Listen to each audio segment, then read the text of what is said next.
Arkansas Sports Talk Station. Why did that happen in Fayetteville, Arkansas? Dixon Street. It'll get you. Streaming live from HitThatLine.com. You want answers. I want the truth. You can't handle the truth. This is Halftime with Phil Elson and Ty Richardson. Good afternoon to the dynamic duo. I think Clay named that right. Fellas, I just want you to know I've enjoyed this show. Y'all took it from scratch. I heard your first show, and you've turned it into my favorite show. Jones for the win. He got it. He got it! He got it! Mason Jones banks in a three with 0.1 seconds to play. All right, hold on. It's almost halftime. And the gang is all together today. Isn't that nice? Good to be in studio with you for halftime on this Thursday.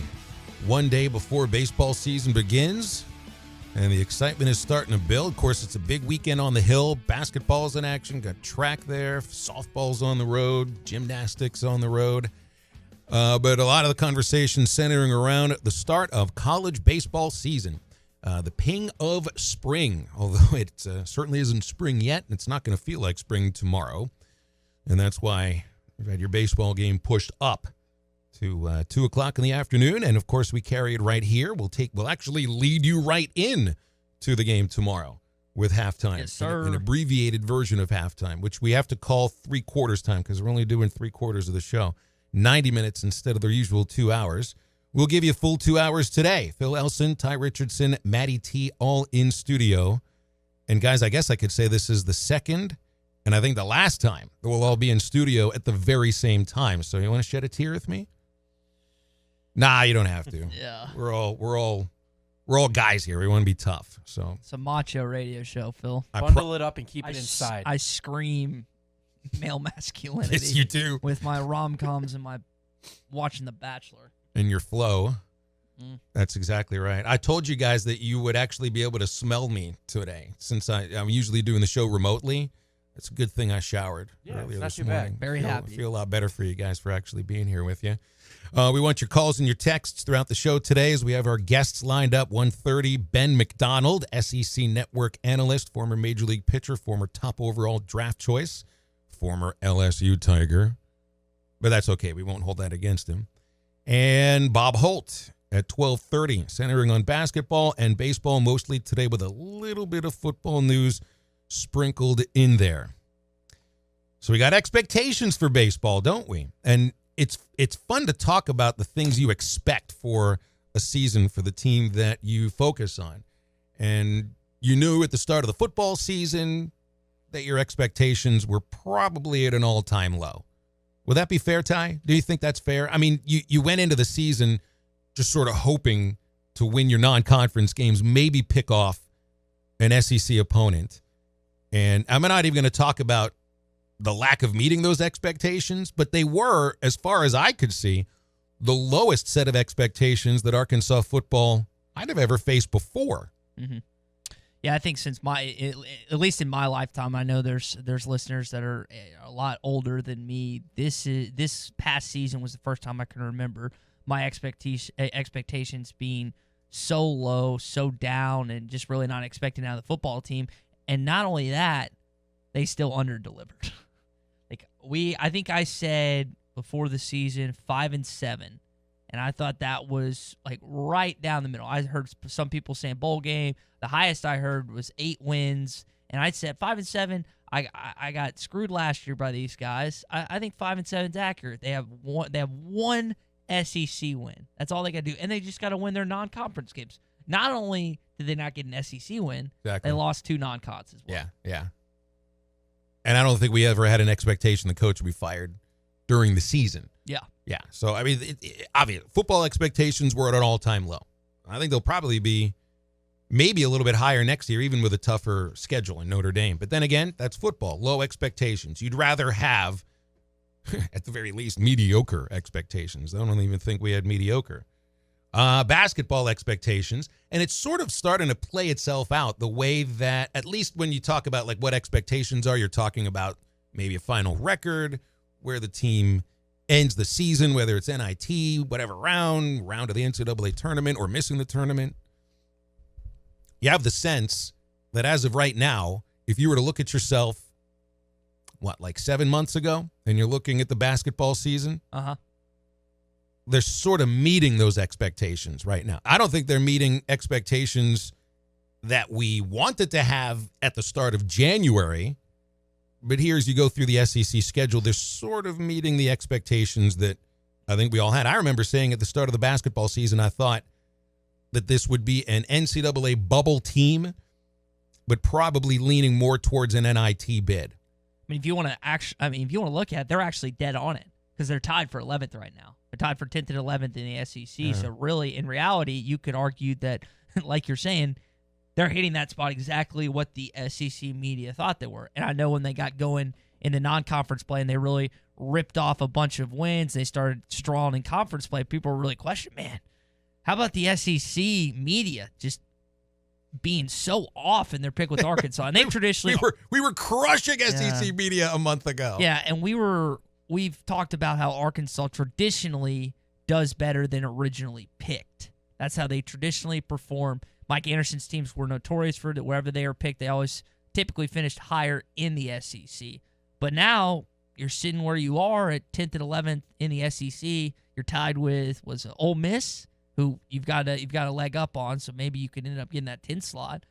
But you got to turn this, if you want to outdo expectations, which I still think that's very much a motivation for Eric Musselman and this basketball team, you got to turn it around, and it starts with this weekend against Mississippi State. And one of a bunch of your teammates' boys in Reggie Perry, the guy that you mentioned, played on the Arkansas Hawks, played with Isaiah Joe. And dominated last month against Arkansas.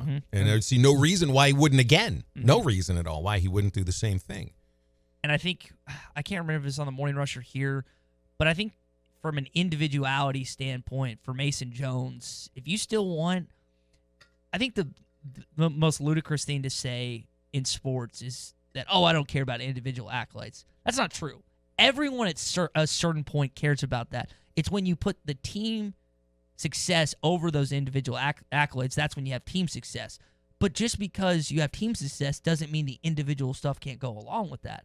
That being said, Mason Jones has a tremendous opportunity on Saturday to go up against the 1 or 2 slot SEC Player of the Year in Reggie Perry and outplay him at home. They don't play the same position. They're not going to be guarding each other 24/7. There may be some switches and stuff. But they'll be under the spotlight. There's no doubt. I mean, these right now are probably your 1 and 2 guys for the SEC Player of the Year. And if I'm Mason, the way I play the past 2 games, I'm ticked off. I'm hacked off. I'm going to make sure that I do whatever I can, not only to get a bucket, but help my team win on Saturday. And be in the conversation. Show the rest of the SEC, hey, don't forget about me. I've had a bad 2 games, but I can go toe-to-toe with one of the best players in our league. Just because he doesn't play the position doesn't mean I can't have the same impact with my team, even though that they're probably lesser around me right now than what Mississippi State has with Weatherspoon and some of those other guys. I just imagine the pressure that Mason feels just on his own, just putting on himself to perform at a very high level for a team that needs him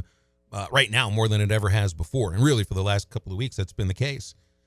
And then there's baseball expectations, which are higher than they've ever been, which I think is saying something. On the heels of the first ever back-to-back trips to the College World Series for a program that's been there 10 times, it almost feels like Omaha or bust right now, which is unfair. It really is. I mean, if you're a basketball team that's projected to be a Final Four team at the start of the season and you don't get there, but you make it to the Sweet 16 or the Elite 8, does that mean that it's a total bust of a season? I think there's some Kentucky fans that feel that way.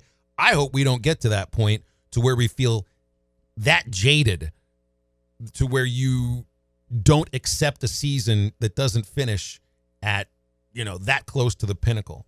But it's not fair to Dave and the rest of his staff and his players, It's too. also not fair to the nature of the game, which is a crazy game and based upon matchups and the way the ball bounces and everything. But the fact of the matter is, talent-wise, experience-wise, this Arkansas baseball team has everything that you possibly need to get there again and maybe even do some damage. Dave Van Horn did address up front expectations for this year's Arkansas baseball team yesterday. I think the expectations are probably at an all-time high around here just because of, what's gone on the last couple of years, and we've got some returners back.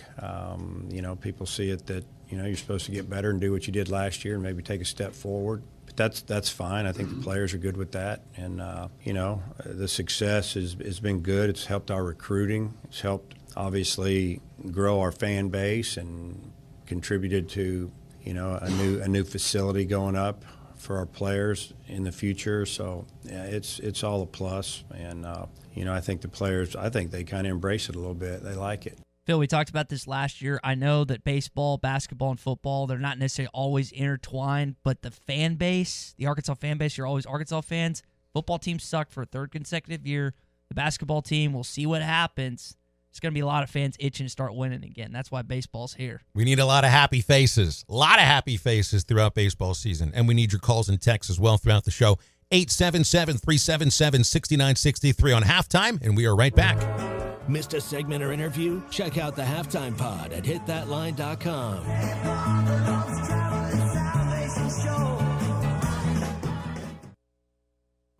The Morning Rush with Ty Richardson and Tommy Kraft. They're 134th in college basketball in free throw shooting percentage. At one point, you're inside the top 50. 134th is not terrible. They're shooting about 72% as a team. But because of these tight ball games, how big were those 11 missed free throws? This team is looking at the stat sheet and they're saying, man, wish we would have knocked those free throws down, Tommy. Don't miss the Morning Rush. Weekdays from 6 till 9. Only on ESPN 95.3. Locally owned Lumber One can handle all of your building needs. They've built their business on having great relationships with everybody from contractors and builders to the everyday build-it-yourself. Lumber One is a full-line door shop to handle all of your door, window, and trim needs. And along with lumber, roofing and drywall products, attic wall and floor insulation is available. Lumber One also does blueprint takeoff with access to design services with estimates available. So go where the pros go. Lumber One, located on Industrial Park Road in Van Buren. You have work to do. You need a tractor that helps get it done. TYM has the full range of tractors designed to meet the task. With the TYM easy-to-use controls and features, switching from one job to another is easy. And with the full range of models from 19 horsepower to 105 horsepower turbo, there is a TYM tractor that's right for the job and for you. But you can't buy a TYM tractor just anywhere. It's only sold at authorized TYM dealers like Bush Tractor, 7301 South Zero, Fort Smith. Elite Roofing is a locally owned roofing contractor. If you're building a new home or maybe need a new roof on your existing home, Elite Roofing can take care of you. Elite Roofing is known for their dependability and reliability. Just ask any of their satisfied customers. They are licensed and insured, and references are available upon request. If you need a roof, call your local roofing contractors. Elite Roofing, 478-8668. That's 478-8668. Elite Roofing, 478-8668. Kevin Hickey Law has a great team of people who are dedicated to your legal cares. Kevin Hickey's law team is made up of experienced, caring individuals centered around divorce, child and custody, DHS matters, and more, serving the Fort Smith area and Northwest Arkansas. Make the right decision. Call Kevin Hickey Law at 479-434-2414, and for Northwest Arkansas, 479-802-6560, or the web at kevinhickeylaw.com, where our clients are our main priority from start to finish. This is Mark Hurst. How important is your smile? I recently read a study that said 61% of adults are attracted to someone by their smile alone. Another said that 48% of adults have untagged themselves from a photo on Facebook because of their smile.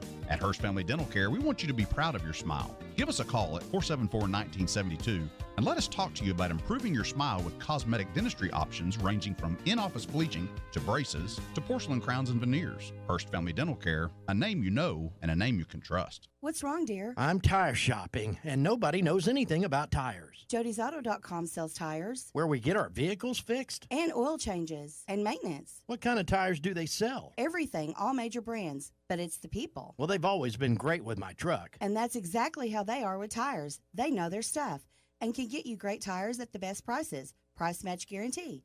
You can see all the tires on their website, Jody'sAuto.com.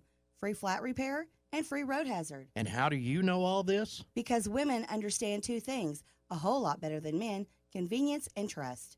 Jody'sAuto.com can do everything to my car. One stop, including tires, and I trust them. That's it. Convenience and trust. Best of the best trust. Jody'sAuto.com. 3 locations, 3 oil change specials, one stop for tires, service, repairs, maintenance, towing, and fleets. Since 1984, convenience and trust. Jody'sAuto.com. This is ESPN 95.3. Hey,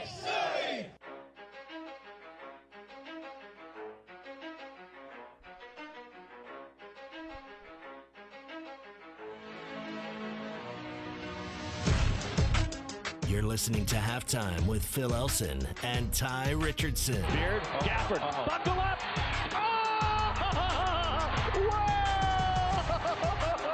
Oh, we've seen it before and we see it again.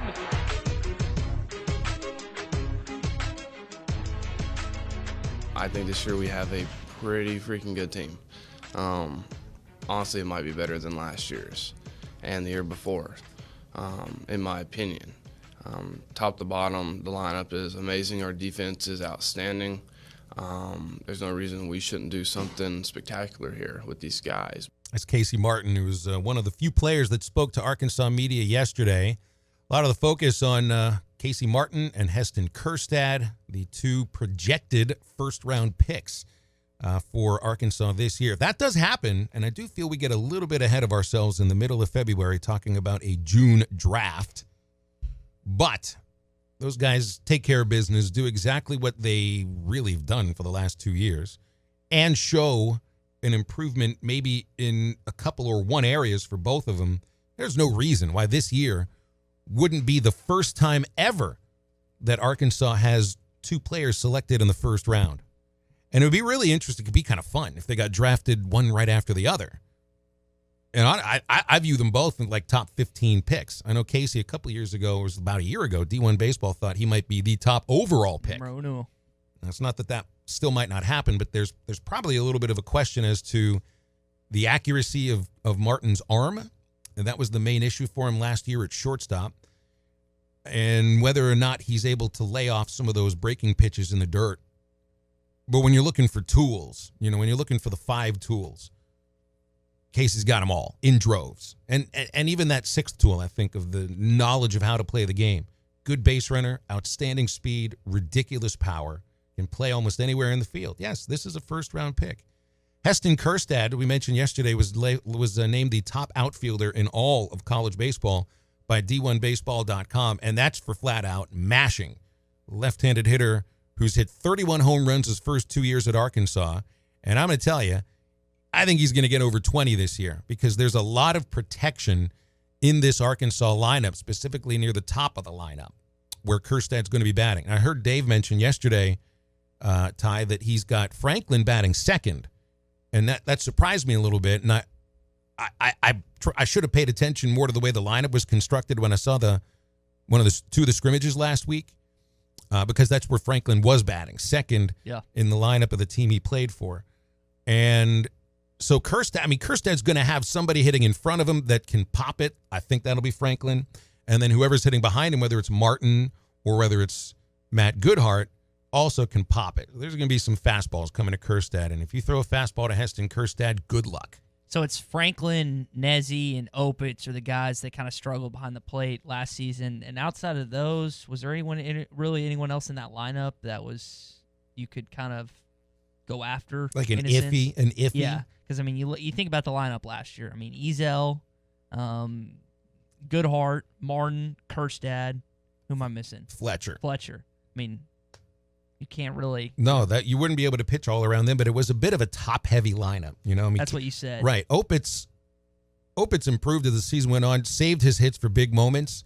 Yeah, I felt the same thing for Nesbitt. Didn't he have three game-winning RBIs or something like that? It was something absurd. Like Tennessee, maybe Missouri, and one other one that I was just like, man, this guy just hits in big-time situations. Remember his batting average with runners in scoring position was over 100 points higher than it was without runners in scoring positions. So, that's really where he saved his hits for.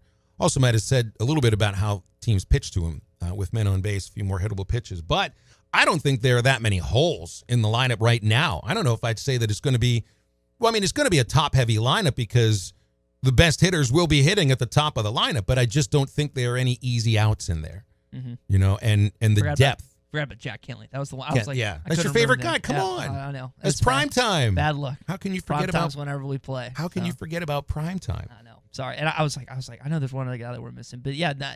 So if those guys can improve, and you obviously know a lot more than I do when it comes to this. This is going to be a fun year. And Casey, I heard Casey talking about that he thinks. Well, actually, Opitz told him that he thought they were going to have the best offense in the country. And you mentioned Casey improving. Dave was talking about how he thought Casey slowed things down especially in the infield, which he kind of speeded things up last year, and that's what led to a lot of his errors. But as talented as he is, he's going to have plenty of time. He's so fast. Like, he has plenty of time to throw the ball most of the times. That's when what got him a couple times last year is when he speeded it up sometimes. And I know, like, perfect example for me, sometimes when I get excited, sometimes when I'm in a good segment, I'll talk really, really fast, and it'll be snap, snap, snap, quick, quick, quick. And I need to just, like, it sounds a lot better when you just slow your pace and go at it just at a normal thing. And then his hitting, you were talking about, that's really been a point of emphasis for him, Phil, the fact that just to lay off the breaking balls, lay off the curveballs, and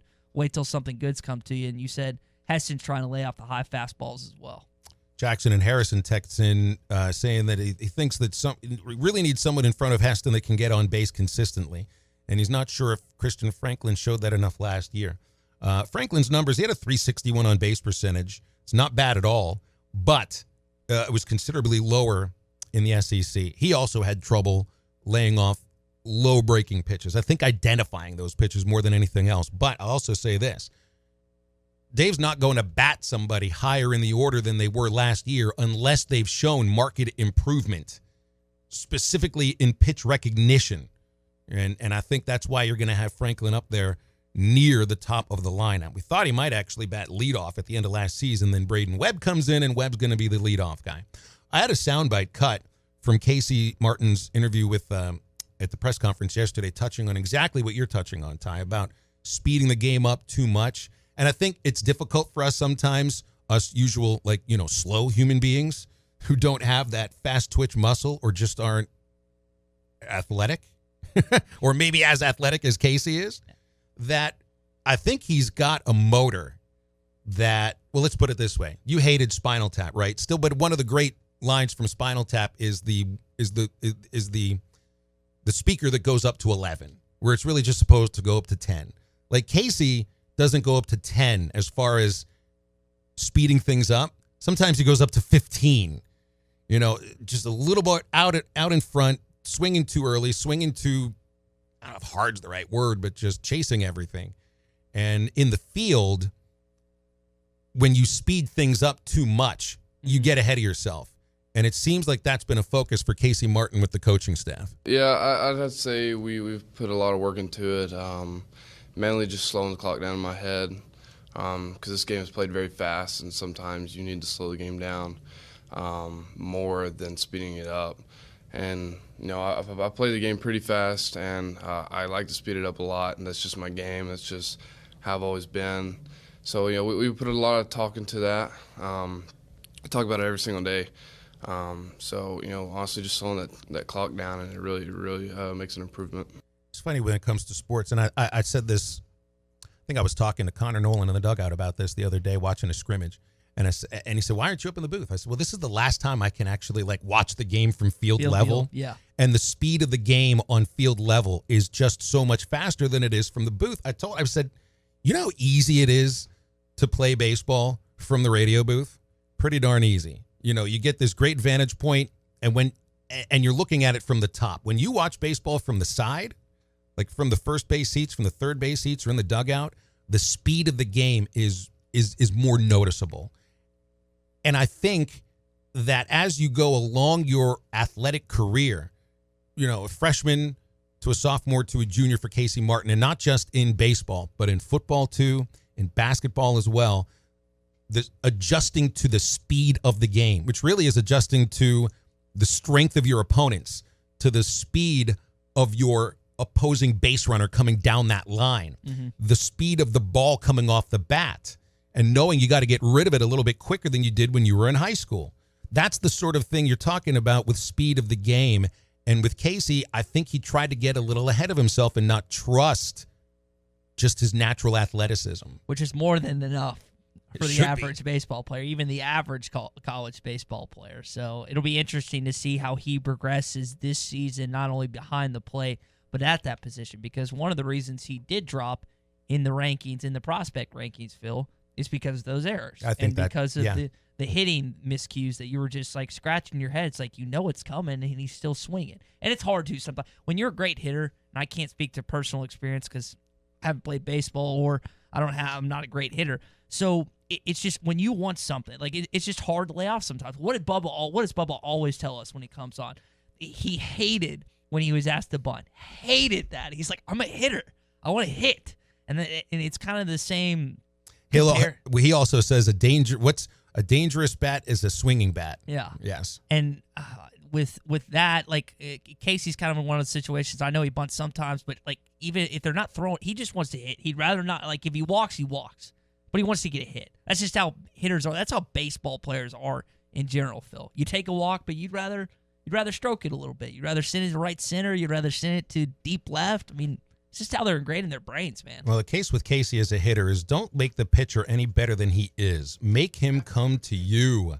Make him throw you something that he has to put in the strike zone. And that's laying off of high fastballs and low breaking pitches and staying off the change. In the field, it's all about him. It's all about what he can do to improve.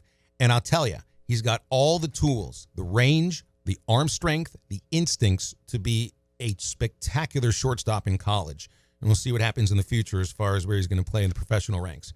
Brought to you by 906 Cocktail and Cigar Lounge. Great place to get out to watch the Razorback game this weekend at 906 Garrison Avenue. You'll also treat your appetite with the top chef that's coming up with chicken pyro, Cubana sandwich, wings that are jumbo roasted, and with honey bacon jam. Ty loves them. He calls them dank. Plus salads, flatbreads, and desserts, coffees for lunch, and, of course, top shelf wines and liquors, premium beers, and the most popular brands of cigars available in Arkansas. That's 906 Cocktail and Cigar Lounge. Stick around. Bob Holt is next. Missed a segment or interview? Check out the Halftime Pod at hitthatline.com.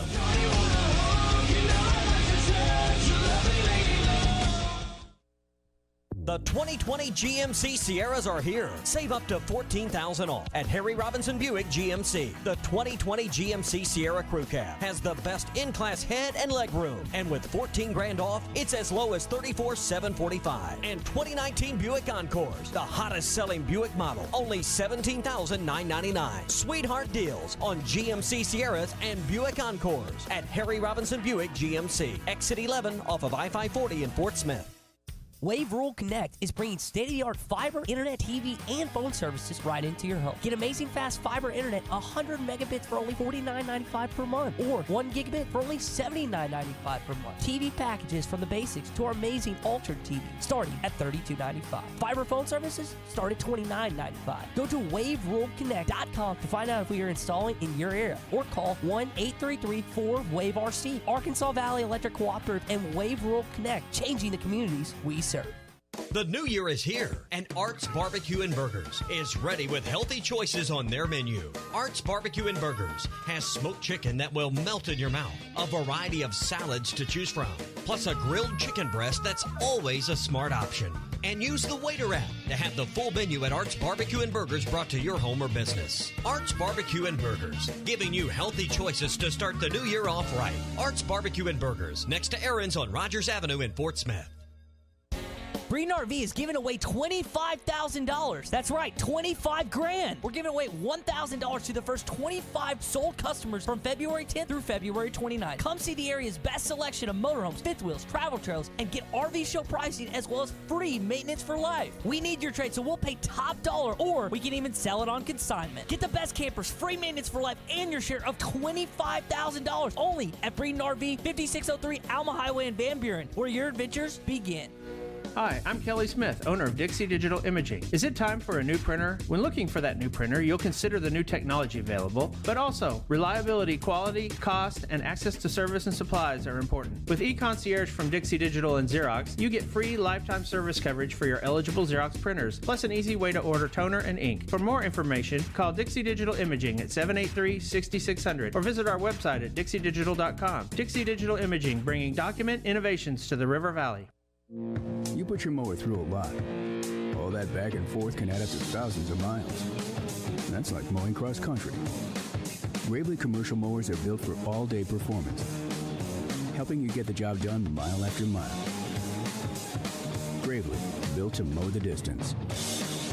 See the full line of Gravely mowers with 0% financing for 48 months at Bush Tractor in Fort Smith, or log on to bushtractor.com. This is ESPN 95.3.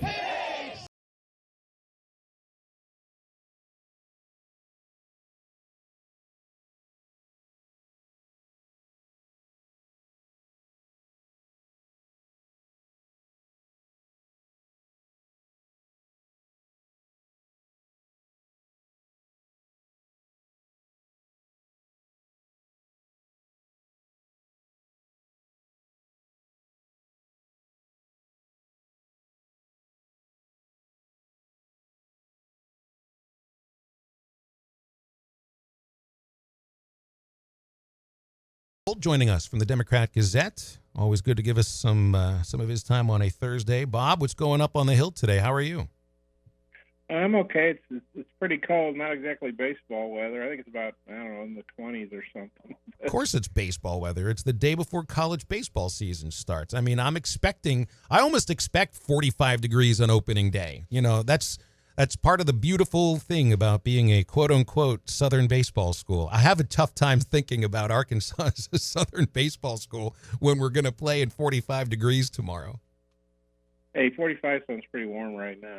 Good point. Very good point. So we were talking about expectations for this Arkansas baseball team, and it just seems that they are not shy about talking about those expectations, which to me, if you deflect them and act like, that's just outside noise, that's almost an insult to those who know the truth of what you have on this team. I mean, You talked to just about all the players that were there yesterday. I think you talked to all of them. You've spoken with Dave Van Horn, both of the coaches. This team knows what they have, and I think they have the same expectations that the fan base do. Yeah, I mean, these are veteran players. Casey Martin was very honest, I would say, yesterday, and I appreciate it. I think he said we have a pretty freaking good team, something like that. Dave Van Horn said expectations are probably at an all-time high. Sorry about my voice. I tell you, when you've had back-to-back World Series appearances and you return some great players and you add some really good recruits like Arkansas's done, I mean, the expectations are going to be high. Now, only 8 teams get to go to the NCAA tournament or to the College World Series, so it's certainly no guarantee. But Arkansas certainly looks to have a team that is a national contender with the position players. They don't necessarily have that, one stud pitcher, but they have some pretty good pitchers, guys that got experience last year like Connor Nolan, Patrick Wicklander, and so Dave Van Horn, I think it's Dave's 18th year, so he's the active leader in College World Series appearances for coaches. So you got a really talented team with a really good coaching staff. It's a good combination. I think the sense is if there's anything that might hold Arkansas back this year, it would be pitching. And I don't even know if that's fair because it's all preseason talk, but 10 of the 14 teams in the SEC have at least one pitcher that have been named to some preseason All-America list. Now you look on the hitter side of things, the Hogs have guys on a bunch of lists. Nobody on the pitching side of things. I think that's just because nobody's had a chance to emerge yet. So it's all about who emerges. But would it be fair to say that at the start of the season, the one thing you feel could hold them back, keep them out of Omaha, would be pitching? Well, I think when your team is loaded as Arkansas, it's sort of like what's their weakest strength, you know? Mm-hmm. And, I mean, Connor Nolan, Patrick Wicklander, I mean, they were pretty good last year. Certainly for freshmen, they were very good. And, the fact that Connor Nolan's focused totally on baseball, really for the first time, Wicklander, a lefty with really electric stuff. And they like Blake Adams, for that third spot right now, a true freshman, which I think says something about how good he is because they obviously have other options there. So, yeah, I think that if you're looking for question marks or whatever, something that's not quite as strong, then pitching would probably be it because they're just so strong at the positions. They're such a tough lineup. But it's not like they're, like they don't have good pitching. And, I mean, nobody knew Dave Van Horn said this, I believe. Nobody knew Isaiah Campbell was going to be Isaiah Campbell last year, the dominant pitcher that he became. So I would expect Nolan and Wicklander to be a really good 1-2 punch. And then, whether it's Blake Adams or somebody else, they're going to have options to have a good third starter. And they're going to have a pretty deep bullpen. Obviously, they got to figure out roles and who's the closer. Maybe they have multiple guys closing games.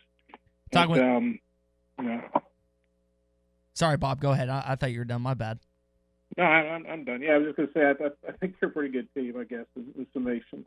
Talking with Bob Holt of the Arkansas Democrat Gazette here on Halftime. Bob, you've covered Dave for a while. What can you tell us about his preseason preparation and just why his teams have been so good over the years since arriving in Fayetteville? Well, I just think he has a real good feel for how to handle a roster. I mean, I guess the big league level or the professional level, it's called a manager because you're managing people, managing personalities. In college, they still call you the coach, but I think Dave really knows how to manage people, his staff, his players.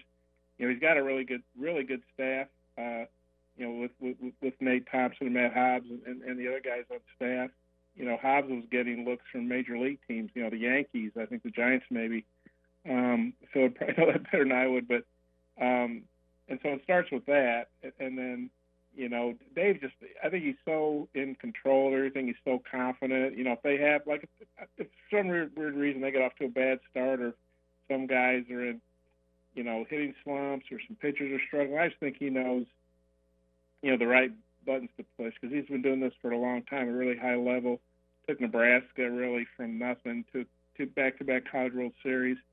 Obviously Norm Bryan did a great job building the program here, but Dave has really taken it to another level. When you look at the stadium and the tickets, they've sold out of season tickets. I think they sold about 7,000 season tickets, which is pretty incredible. And I just think he's just a really strong veteran presence. Everybody respects him, and he just knows how to run a program. Yeah, when you look at what he's done over the years and where Arkansas is as a baseball program right now, I know Vanderbilt is just coming off a national championship. But in Florida a couple years back, and there's other SEC teams, LSU. It's just loaded in the Southeastern Conference in terms of baseball. Where the program is, the facilities, the team, the fact they've been to 2 back-to-back World Series, is Arkansas a consensus top 5 baseball team in college baseball right now? Come out as a team. Sorry, not this year. Yeah. I probably should specify that program. That's the better way to put it. I think you can make that argument because I think you have to look. When I look at rating a program, obviously you look at results on the field. I think you look at stability, consistency. You look at facilities. You look at fan support. And Arkansas's got really good facilities, but they're improving them. They're adding on to the stadium and doing some things to make a nicer clubhouse for the players and. I don't think too many teams have an indoor facility like Arkansas does to practice in. Obviously, their fan base is right up there with LSU. I'd say Arkansas and LSU probably have the 2 best fan bases in the country.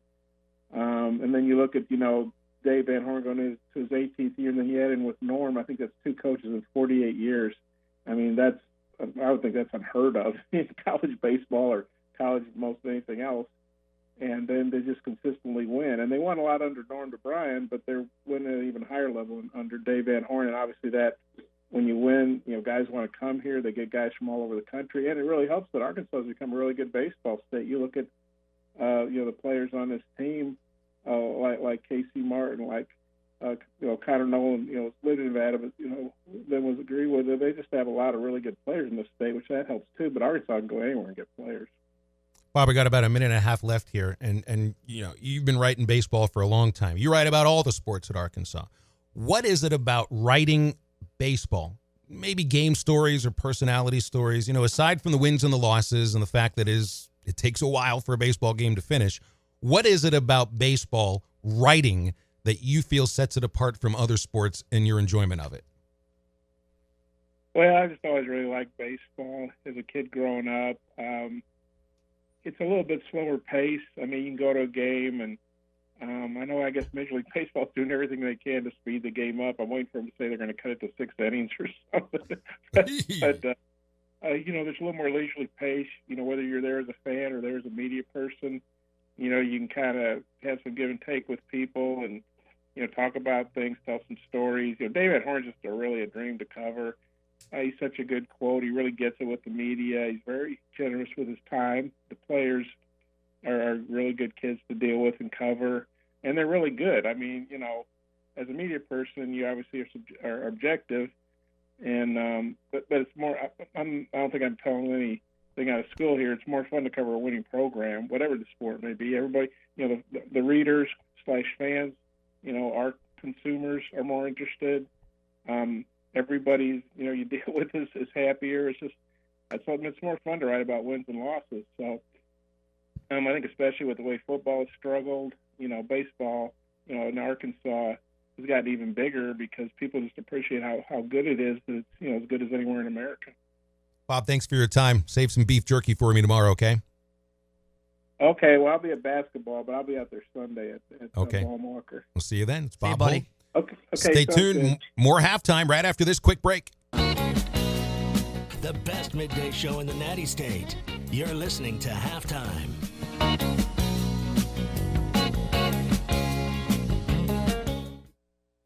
Celebrate the Pockets Full of Presidents event with Road Chevrolet. Find monumental savings on new 19 Chevy Blazer front-wheel drive RS models, now $6,000 off MSRP. Or new 20 Chevy Silverado 1500 Crew Cab Customs, now $36,499 at Road Chevrolet. Conveniently located at Exit 2A off I-540 in Van Buren or roadchevy.com. Chevy, find new roads. With approved credit plus tax, title, license, and dealer fees, not all qualify. See dealer for details. Ends 3/2/20.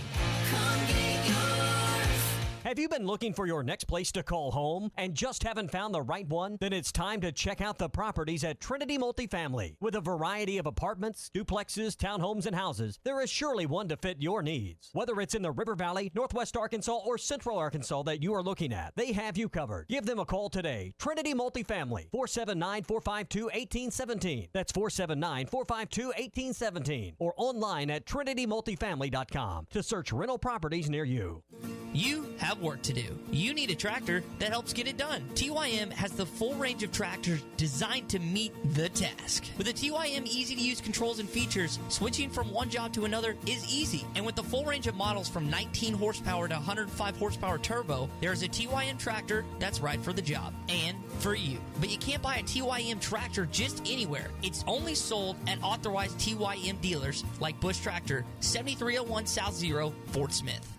Joe's Grill and Cantina is the only place to watch the Hogs. Watch every game at Joe's. Enjoy half-price apps and taps during the game. And with TVs all around the restaurant, you'll have a front row seat. Half-price appetizers like brisket nachos, Mexican pizza, 10-layer dip, or Joe's humongous sampler platter. All half-price. And all beers on tap are half-price. Watch every Hog game at Joe's. Half-price apps and taps during every Hog game at Joe's Grill and Cantina. 3400 South 74th Street across from Harps. Look your best with Perfecto Cleaners at the bottom of Fiena Hills. Count on same-day service, easy drive-through covered drop-off and pickup window, and fast turnaround on alterations. Perfecto Cleaners always goes the extra mile to ensure your clothes look their best, making you look your best. Be sure to clip their coupons in the yellow pages, and as always, in by 9 and out by 5 Monday through Friday. Perfecto Cleaners, just off Jenny Lind at the bottom of Fiena Hills. Perfecto Cleaners, making you look your best.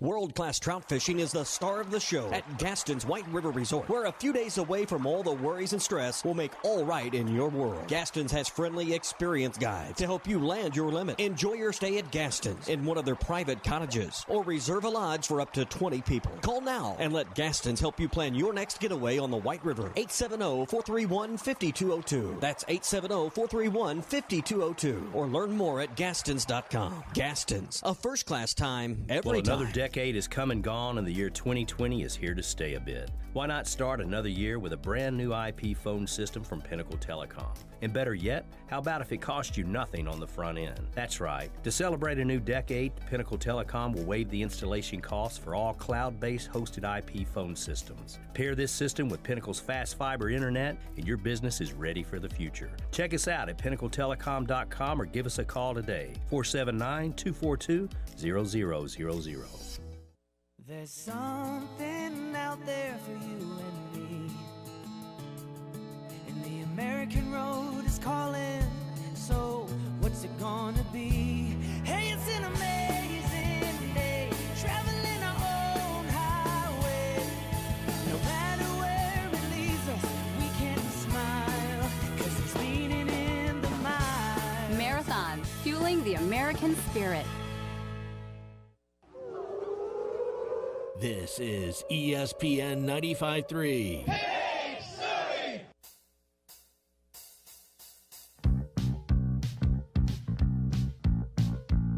You're listening to Halftime with Phil Elson and Ty Richardson. Blocked by Witt, picked up by Bailey, and here comes Arkansas.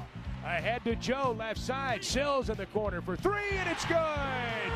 Desi Sills with a three ball. Back on Halftime, 877-377-6963 for calls or texts. Ty just mentioned to me. I think I brought this up like a week or two ago.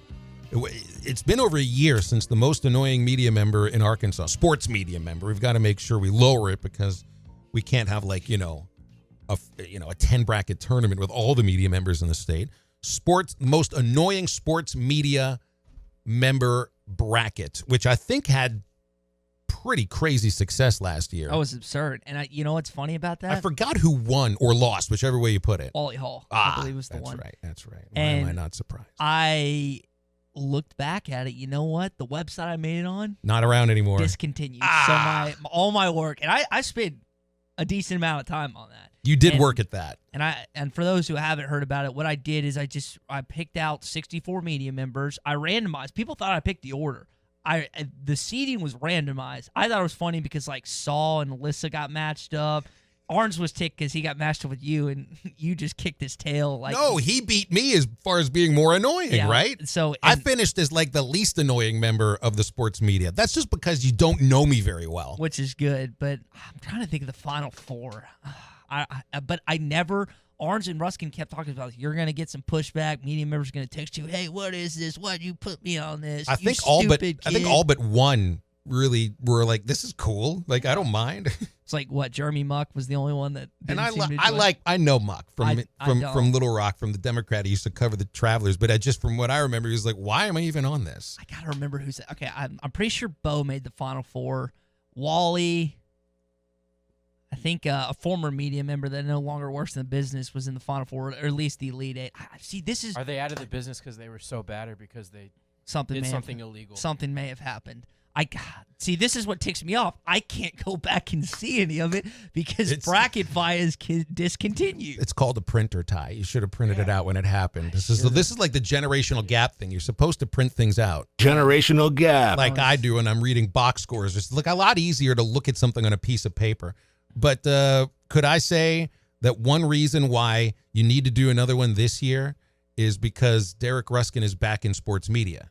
And he wants the award. He works for the award. I think he was also Final Four. So I think it was Ruskin, Bo. It's either Bo or Bart.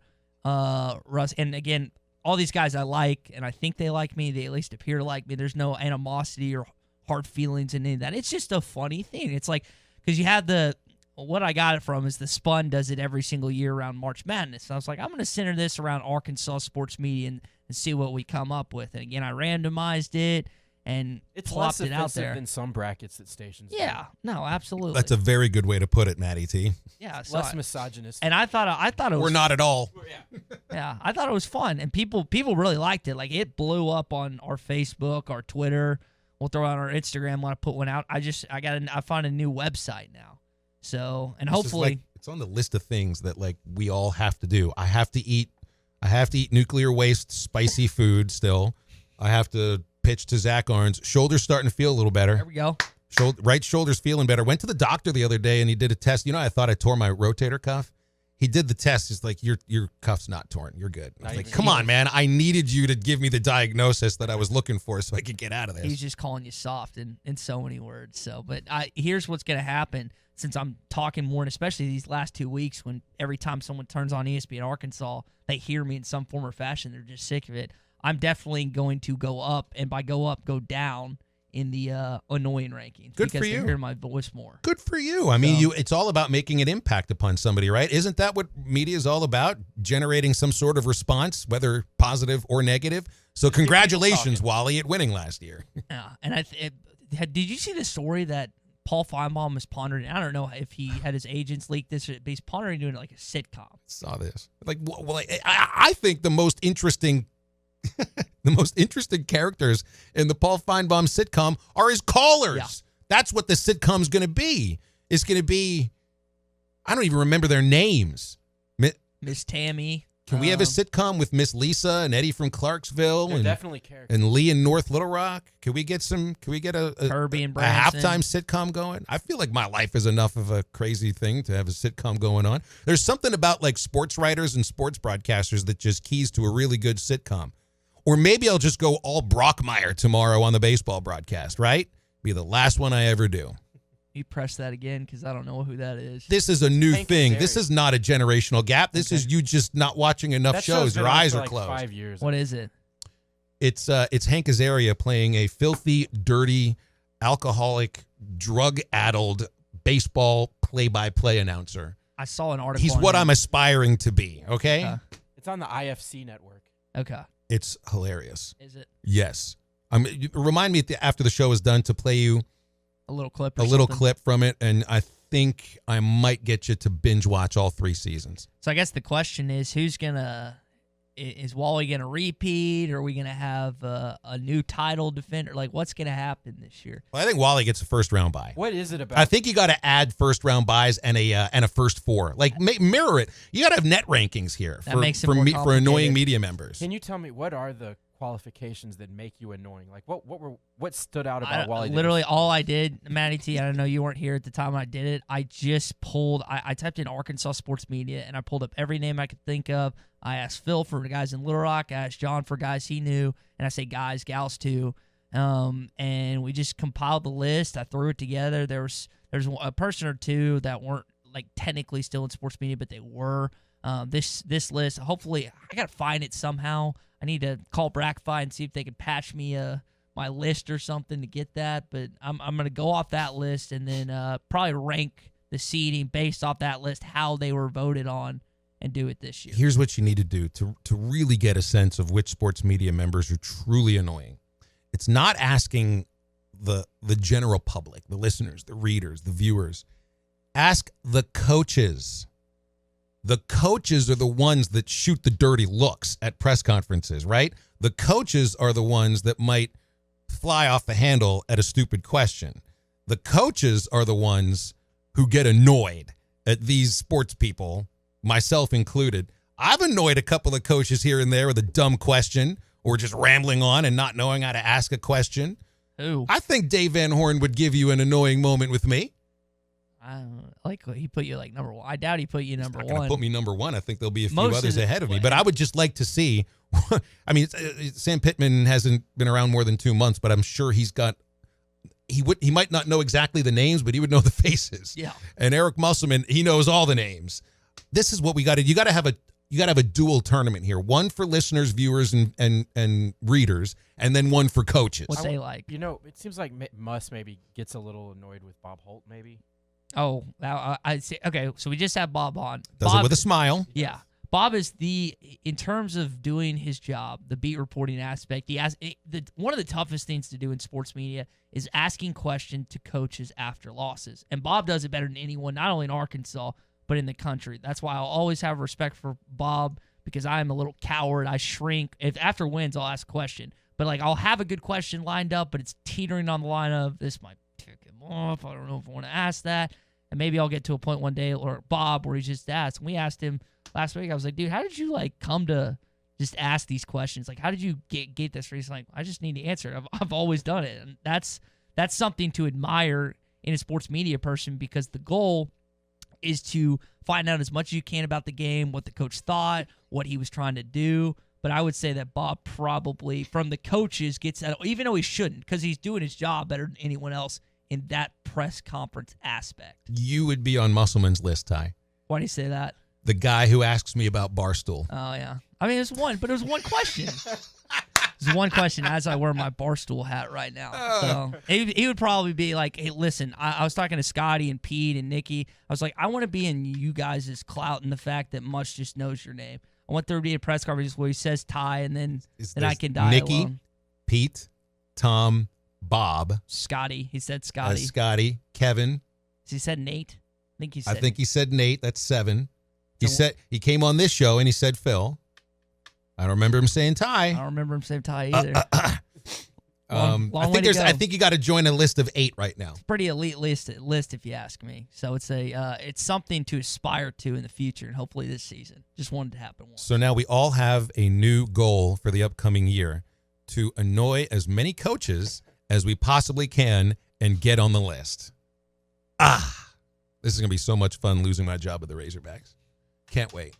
877-377-6963. Hey, maybe you think you've got an annoying member of the media. Let us know who it is, if it's me, if it's Ty. I tell you what, I was disappointed with where I finished last year.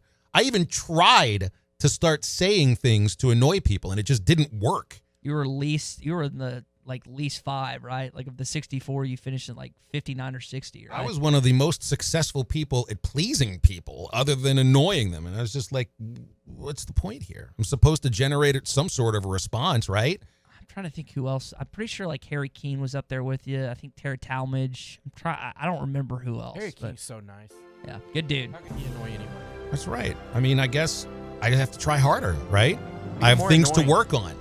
I've got to work on slowing myself down like Casey Martin in the field so that I can start annoying people a little bit more and rise to the top of your list. Now, Ty, if I don't make it to the final 4 of the annoying bracket, I won't say I didn't meet expectations. I'll just be happy if I had a shot at it. Okay? Go for the gold, man. Sounds good. All right, we'll be back after the break. Don't miss Ben McDonald talking baseball at the bottom of the 1 o'clock hour. 877-377-6963, the number to get on halftime, and we'll come right back.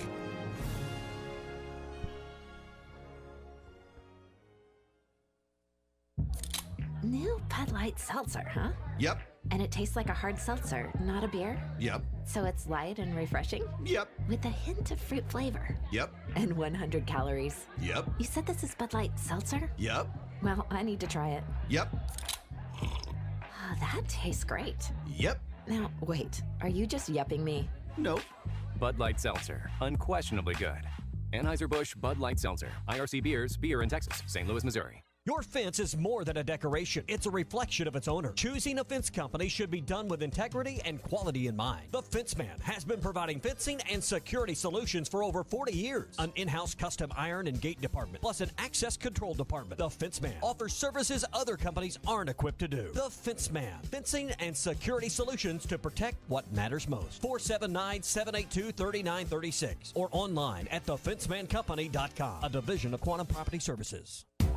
Here's an awesome addition to your toolbox from Metters Lumber True Value. Right now, the DeWalt 34-piece quarter-inch and 3/8-inch drive socket set is just $29.99. Made of chrome vanadium steel, the set has a lockable stacking case, durable transparent lid, and a removable tray inside. Plus, it comes with a full lifetime warranty. Get this great bargain of the month now while supplies last at Metters Lumber True Value.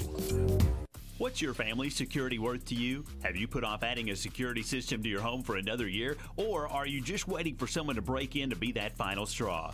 Use your income tax return to add a security system to your home for as little as $495 and $15.95 a month. Guardtronic has a package to help secure your home. Call today for a free estimate, 479-785-2323, or visit the website, guardtronic.com. License EO50. Joe's Grill and Cantina is the only place to watch the Hogs. Watch every game at Joe's. Enjoy half-price apps and taps during the game. And with TVs all around the restaurant, you'll have a front row seat. Half-price appetizers like brisket nachos, Mexican pizza, 10-layer dip, or Joe's humongous sampler platter. All half-price. And all beers on tap are half-price. Watch every Hog game at Joe's. Half-price apps and taps during every Hog game at Joe's Grill and Cantina. 3400 South 74th Street across from Harps.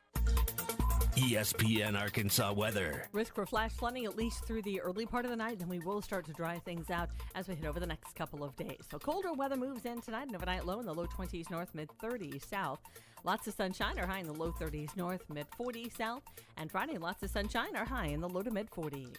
I'm Sally Russell with your forecast on ESPN Arkansas. Weather is brought to you by Harry Robinson Buick GMC, where you always get more for your trade. Exit 11 off I-540 in Fort Smith. You can shop anytime at harryrobinson.com. Good station. KERX Paris Fort Smith. This is Halftime, coming at you from the Busch Light Studios on ESPN 95.3. These guys are awesome, baby. You have these guys, ESPN in Arkansas. They do a good job. Live from the Busch Light Studios. I love Arkansas. I love everything here. Give me that thing here. Woo!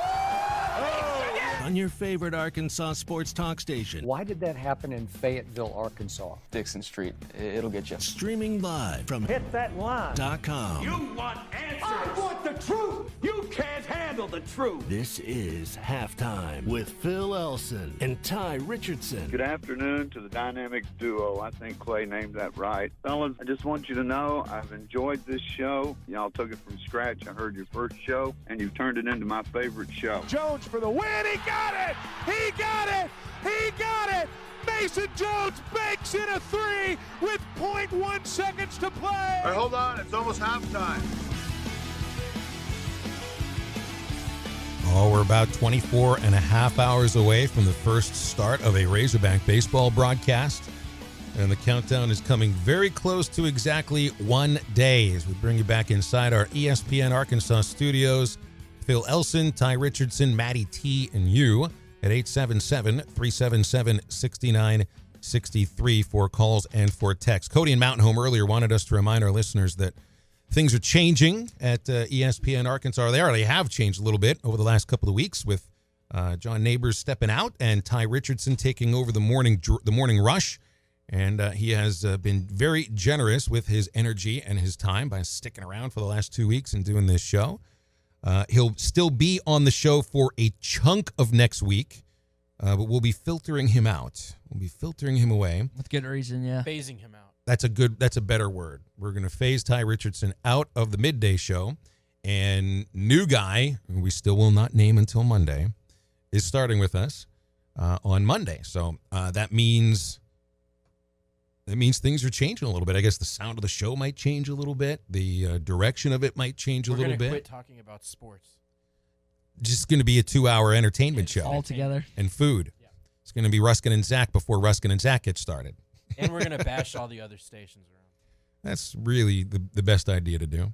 Somebody called and asked if Bubba's going to be on the broadcast with you tomorrow. Of course. Why wouldn't he be? Yeah, Bubba's going to be on the broadcast tomorrow, and he's going to be on every broadcast, all the home games. I think he's going to Houston for the College Classic at the Astros ballpark. Yeah. Yeah, Houston means that I'm 1 day closer to you.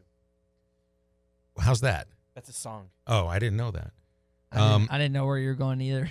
I wasn't sure where that went. Yeah. There's probably one person that knew what I hope Bubba's able to find the video replay room at Minute Maid Park and tell me what he finds out there. As a former Yankee, I'm assuming he never played for the Astros, did he? No. Bubba grew up a Yankee fan, played for them in the minor leagues, and still is a giant Yankee fan. So I'm sure, just like all the other Yankee fans, he's still pissed at the Astros. And as a Bubba's a guy who I think played baseball, quote unquote, the right way, with respect to the game, always hustling. He's been adamant with me. I've never pressed him about this, but I don't ever think I wouldn't think he'd lie about it. He never put a needle in his butt, never took anything like that. Made the most out of his abilities. That's all natural. Gosh. Popeye arms, man, as you like to call. He does. He's got the Popeye arms. That's right. Wow. And a knowledge of how to hit.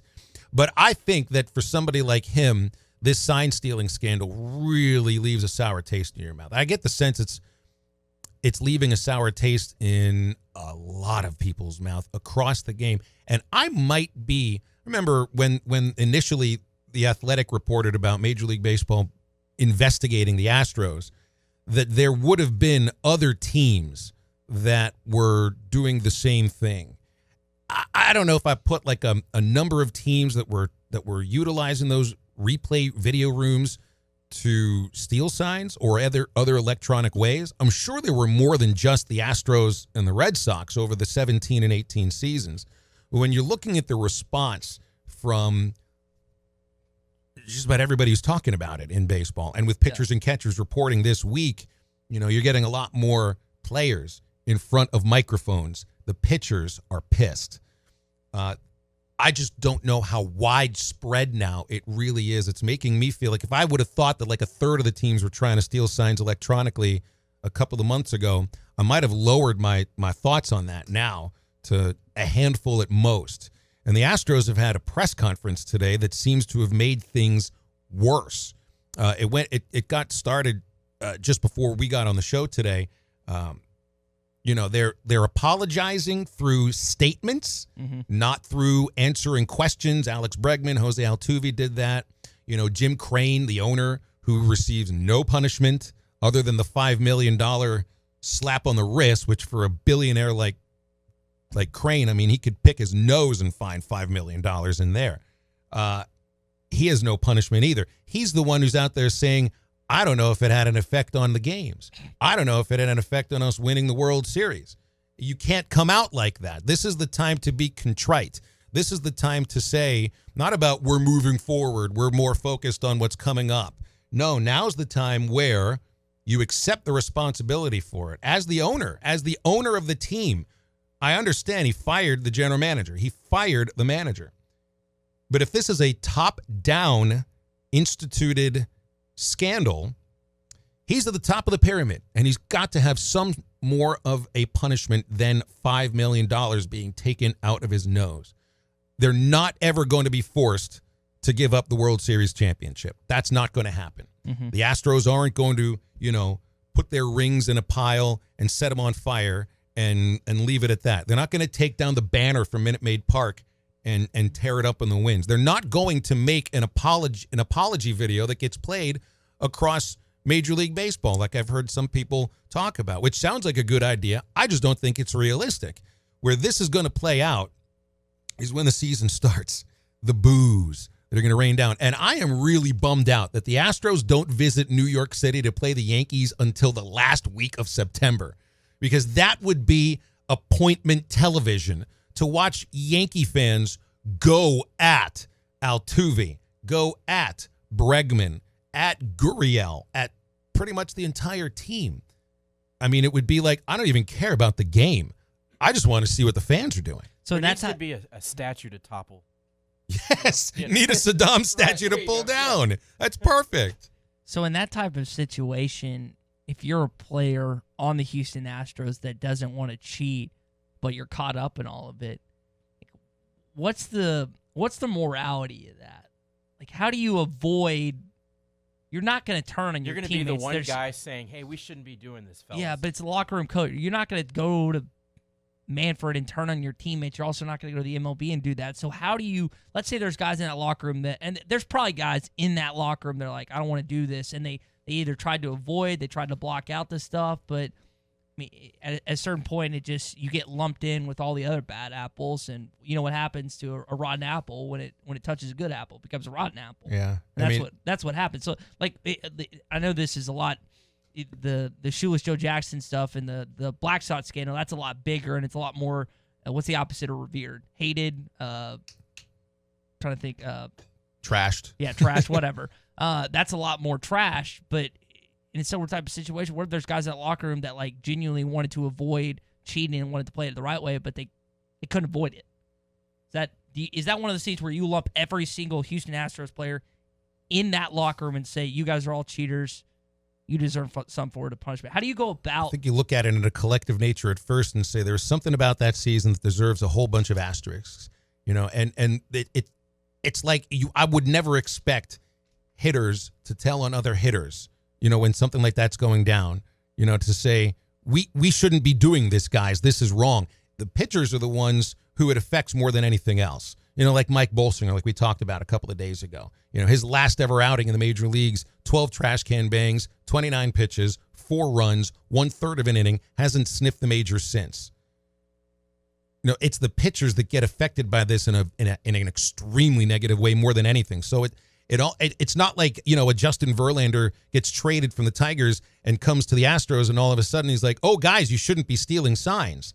But maybe it is that simple. Maybe it is somebody of that stature to say this isn't right. But then again, as a newcomer, you're trying to ingratiate yourself to your teammates. So that means, Phil, and I wanted to go back and look to make sure I had the names right. That means, assuming they were still doing this against the Nationals in this past World Series, that you have to give Strasburg, Corbin, and Scherzer and everyone else who was pitching just the utmost respect in the fact that the Astros were still cheating, and yet the Nats pitchers were still able to get by, right? Well, the cheating really is limited to the 2017 and 2018 seasons. So because this past year, past... there were security people in each of the video rooms. Okay, so it wasn't this past year. Right. My mistake. Joe Madden, I think, came out with the idea of how to make sure this kind of stuff never happens again. Do away with video rooms.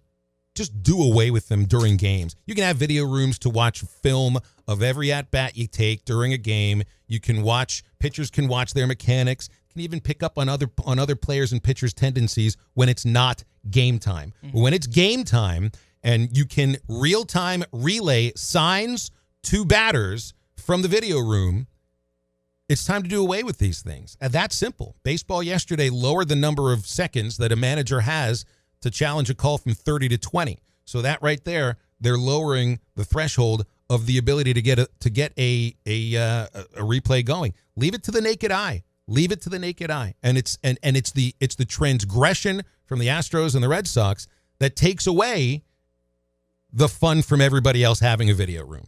All right, we'll stick around with more halftime right after this. Shooters shoot. You're listening to Halftime.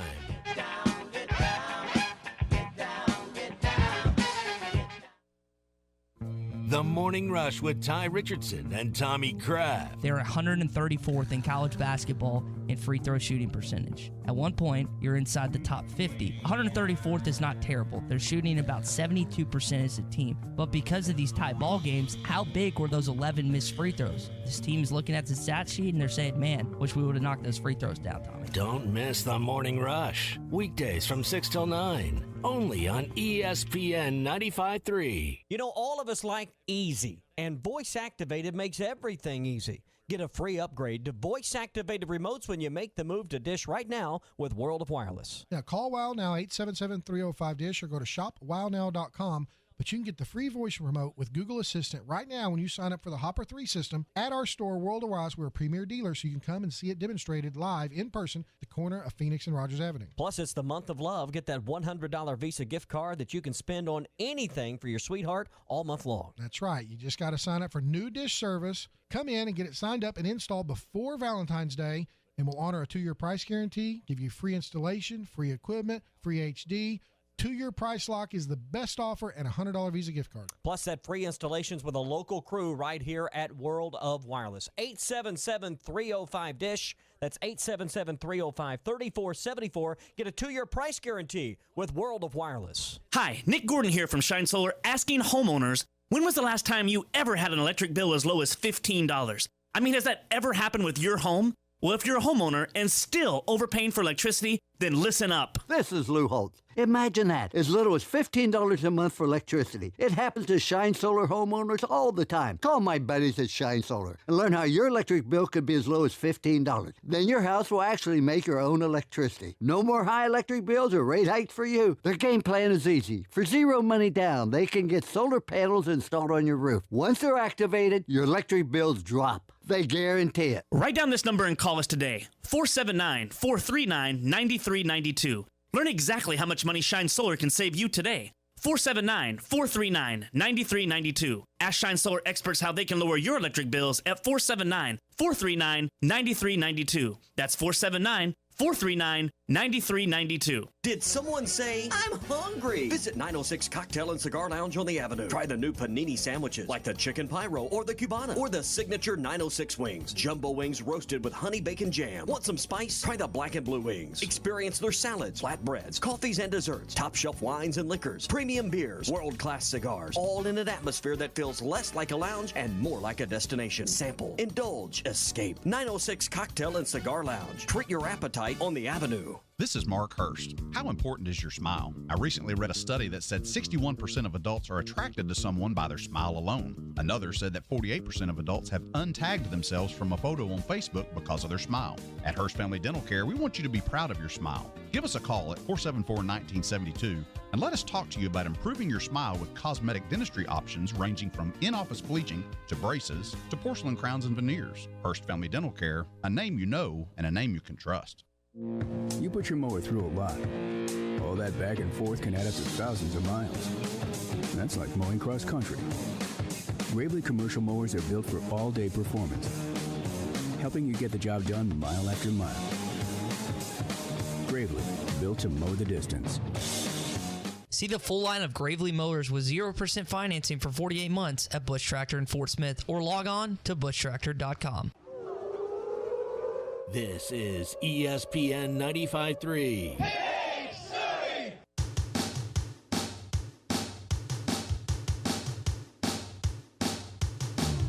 You're listening to Halftime with Phil Elson and Ty Richardson. Jones trying to take Manning off the dribble, and the paint hits Witt at the foul line. Jumper good.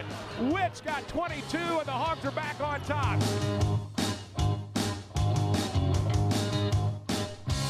Halftime moves along. ESPN Arkansas, hitthatline.com. Join us on Tuesday at the new Whole Hog Cafe location, Phoenix Avenue here in Fort Smith. That's from noon to 2 for a live edition of Halftime. And also the lunch special for the day from 11 to 2 is a $2.50 pulled pork sandwich. You heard that right. Pulled pork sandwich, best in the state at Whole Hog Cafe, just $2.50. That's not just at the Phoenix Avenue location where we'll have Halftime Live, but also at the Borough Road location in Fort Smith. Looking forward to doing that. All right, I was reminded over a text here, 877-377-6963. Drew and Harrison reminds me, Brian McCann, former, I think he retired after this past season, Brave, Yankee, Astro catcher, did try to stop the Astros sign stealing. Specifically, he pleaded with Carlos Beltran to stop stealing signs and was summarily told, no, thank you. And then ends up taking a pay cut to go to Atlanta. Yeah, and I'm not surprised that if it is a position player that does this, it's a catcher, because catchers work with pitchers. All right, let's get into some other stuff here, some other news involving Arkansas athletics. This weekend, both basketball teams in action. Must-win game for basketball against Mississippi State. Are we at that point? Is it must-win? I thought, look, you really looked at like the game at Missouri as must-win, and with the loss there, you looked at the Tennessee game as must-win. I don't know if it's a matter of must-win, but it's just you're tired of watching losses and tired of feeling that the team right now, there's something about the legs, there's something about the energy, there's something about the depth. Yes, we understand that. But that hadn't led to a game where you just didn't see great effort throughout the entire game like you did on Tuesday. So hopefully that energy is back. You're going to have a sold-out crowd. Team I shouldn't say usually, they always play well in front of the crowd at Bud Walton Arena. Mm-hmm. So is it too simplistic to think that getting home, getting in front of your own fans, maybe feeling a little more confident about matching up against Mississippi State a second time around, that energy will be there? This has not been a team that's had great starts of late, and the energy is usually there. I guess it's just such a surprise to see what happened on Tuesday. So for me tomorrow, yeah, it feels must win, but it's also like we just want to have signs that this downward spiral is going to stop, and isn't all about missing Isaiah Joe, that there are still some good performances in there without Isaiah in the lineup, because I wouldn't expect Isaiah's playing tomorrow. I think we're supposed to hear news from Eric Musselman at least about the progress of the knee injury. He pointed to today, said Mark O'Neill, athletic trainer, would have an update, I guess, on Isaiah's injured knee today. So I guess that'll be once our show is complete. Arkansas needs some rejuvenation from the crowd on Saturday. You look at the Auburn game. They actually, if you remember that game, they were hitting some threes. I think was it Adrio that hit 2 early on? Yeah. And you were just like, man, what is going on? And they actually got into a hot start that game. Unfortunately, the Auburn team, especially Samir Dowdy, matched it, and they were able to end up winning that basketball game despite Arkansas coming out hot shooting. Arkansas needs to get back on track. You mentioned coming out flat against Missouri, also against Tennessee, 2 road games where the energy was really zapped out of you like a vampire. Now you're getting to play back in front of your home fans in one of the best crowds in college basketball, and they're going to be there on Saturday. You got a lot of hype, not only surrounding the basketball game, but the baseball game as well. And I'm not talking about the same hype that we saw against Kentucky and against Auburn, but there's going to be a really good crowd on Saturday, and they're going to need to show up and be loud because this team needs help. Not only from Mason Jones needs help, but they need help from the crowd. They need to know that you guys are still behind them. They need to know that there's still a chance that they can make some noise and eventually get to the NCAA tournament, because let's just be honest, you lose 6 or 7, you get down on yourself. 6 or 7 conference games, I mean, that is something that has really hurt this basketball team lately. So you start to doubt yourself a little bit. You start to doubt your teammates a little bit. You start to doubt Muss a little bit, and it just needs to get back into a point where they were playing at the beginning of the season.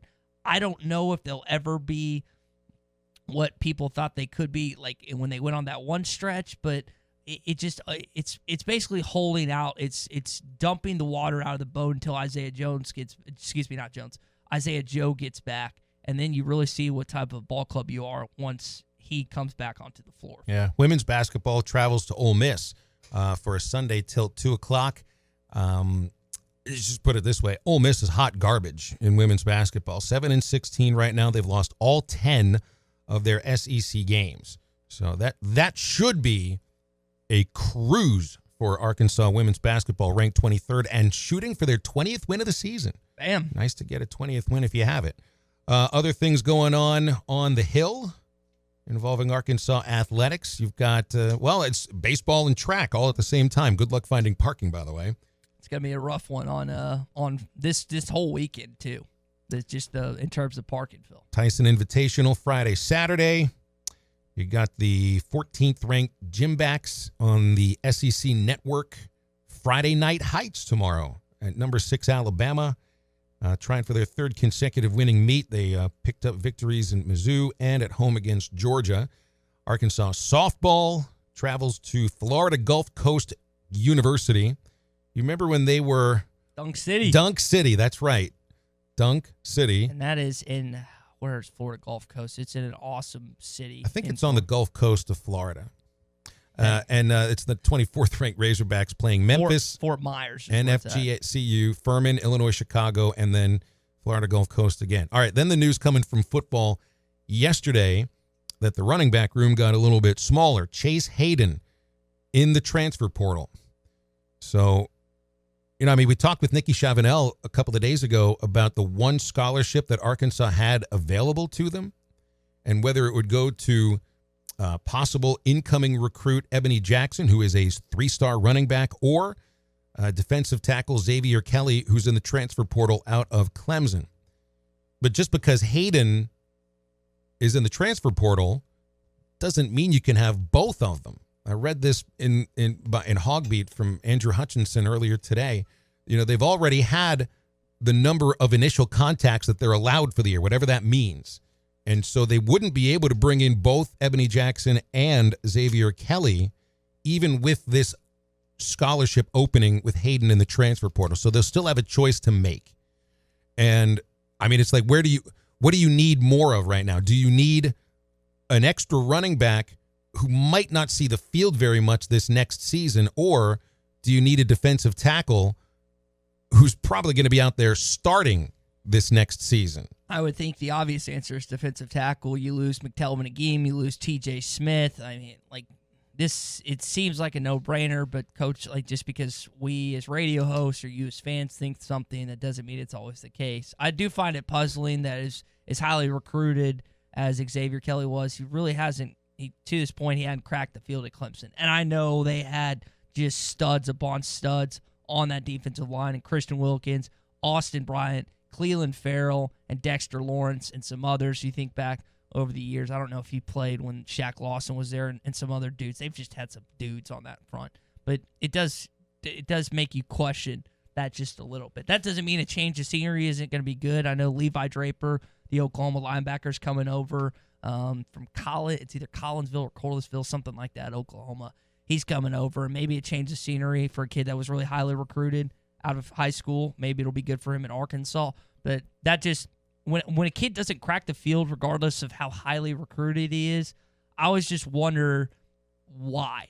Yeah. You just ask the question. That doesn't mean, and again, Clemson and OU, and I know people make fun of the OU defense all the time, is still vastly ahead of Arkansas. Definitely Clemson and still probably OU. So you still have that to kind of compare and contrast the Arkansas defense and the Arkansas offense in terms of the recruits you're getting.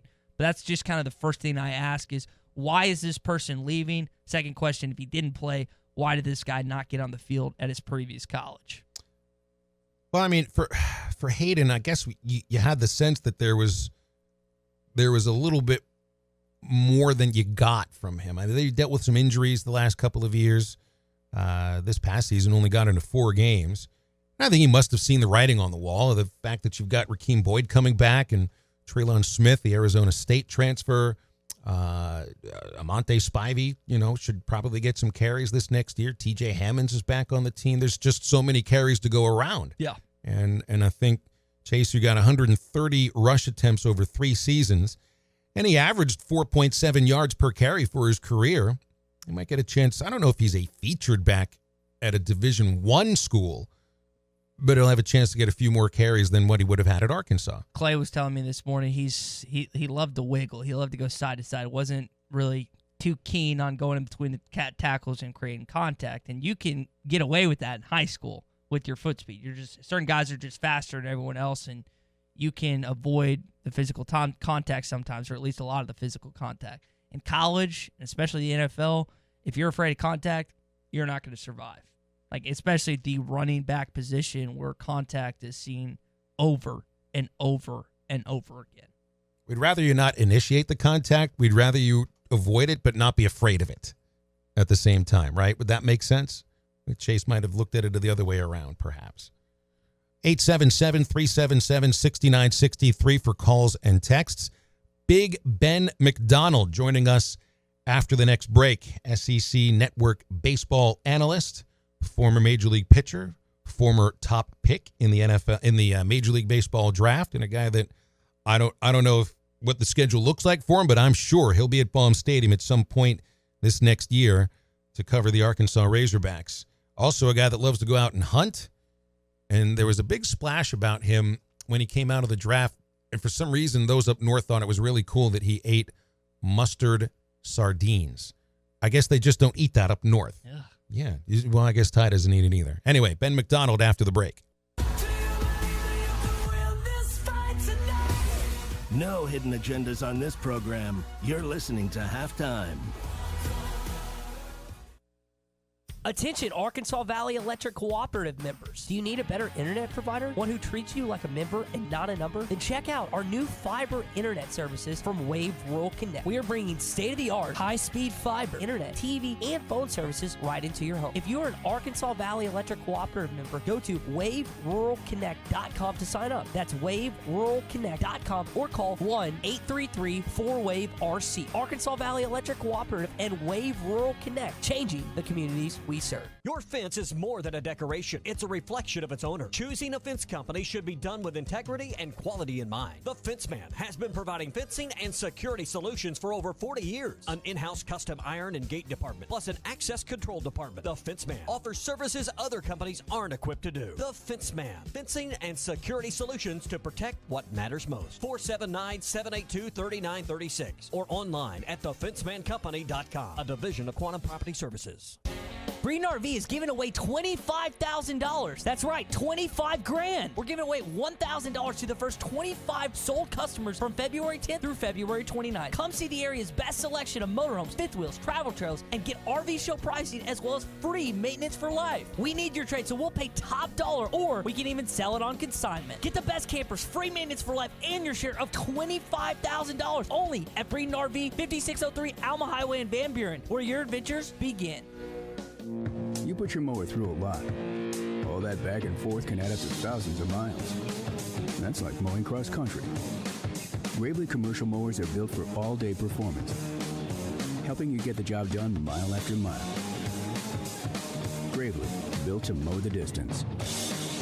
See the full line of Gravely mowers with 0% financing for 48 months at Bush Tractor in Fort Smith, or log on to bushtractor.com. Hi, it's Jamie, Progressive's Employee of the Month, 2 months in a row. Leave a message at the... Hey, Jamie, it's me, Jamie. Do not forget to buy lentils, or the lentil soup you're making for dinner will be sorely lacking. By the way, Mrs. Calloway says thanks for helping her bundle home and auto. She appreciates the extra savings, even though you kept using the word apropos incorrectly. But the main thing is, do not forget to buy, what was it? Something apropos the lentil soup.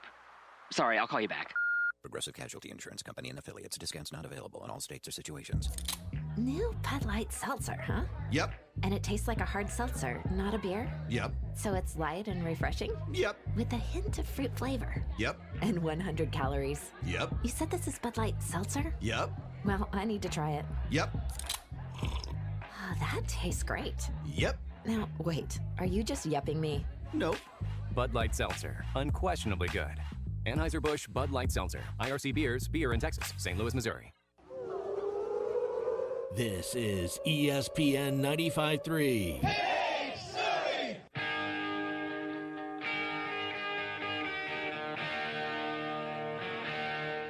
You're listening to Halftime with Phil Elson and Ty Richardson. Hawks got to go to work on the offensive end. Pick and roll, Bailey with a two-hand jam. Oh, Adrio from Jimmy Witt. It's 57-44. Always enjoy a conversation with our upcoming guest here, Ben McDonald, former Major League pitcher, LSU Tiger, and currently analyst, ESPN, SEC Network College Baseball. Also does work on Orioles telecasts. Ben, thanks for coming on Halftime. Always good to talk to you. How's it going? Yes, sir. Everything's going good. How about you guys? Everything okay? How's the weather? It is going to be 45 degrees tomorrow for first pitch at Baum-Walker Stadium. I'm assuming, are you on the call, LSU, tomorrow? What's it going to be like down there? Yeah, well, we got some cool weather tonight too, and tomorrow. I think we're going to be very similar, maybe a little bit warmer. I think it's going to be in the low 50s at game time at 7 o'clock, and then I suppose to get into the upper 30s, low 40s, by the time the game's over. So it's going to be kind of cool down here in Baton Rouge for opening day. But I know everybody's looking forward to the start of college baseball, as I am too. So it's going to be a good day. You had a good countdown on your Twitter where you had 2 days before the start of the season. You had the picture of Dave Van Horn, who, of course, is number 2.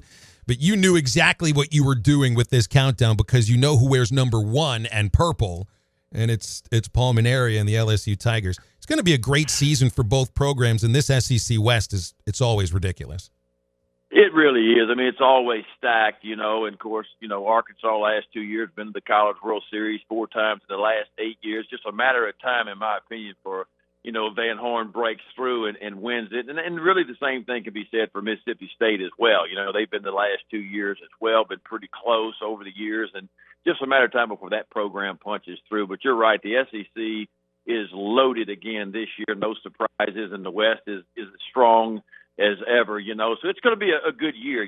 For me, there's a lot of question marks. I mean, I know there's a lot of good teams out there, but I think each team in its own right has some questions to be answered. And of course, we'll start to get those questions answered here as the season ticks forward. Well, what do you think that would be? What question needs to be answered about Arkansas? Because right now, I think it looks like it could be one of the best lineups in the country. My question mark is more about pitching. What starter can step up, be an ace? Who's going to pitch in the back of the bullpen? What have you seen in your preseason research? Well, I mean, that you hit the nail on the head. From an offensive standpoint, look, Arkansas, to me, is going to be elite. There's no two ways around it. I mean, you got 2 first-rounders in the middle of that, of course, with Martin and Kerstad.